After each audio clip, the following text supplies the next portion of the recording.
Hello, my name is Lyse Pierre. I am 21 years old.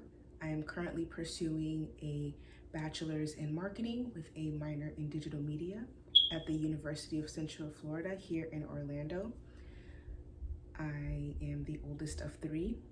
I immigrated here to America when I was approximately 3 or 4 years old with my family. We first settled in Miami, spent a couple of years there, then went to Jacksonville, and then finally settled in Orlando when I was around 10 or 11 years old. I love cooking. I love being active, working out, being outdoors. I love roller skating, love playing the piano, reading literature by Black women, women of color, people of color in general, just diversifying what I read as much as I can.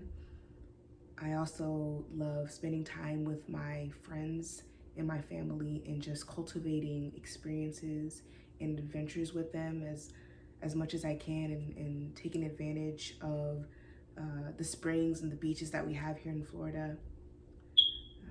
That's pretty much it. Thank you for watching my video.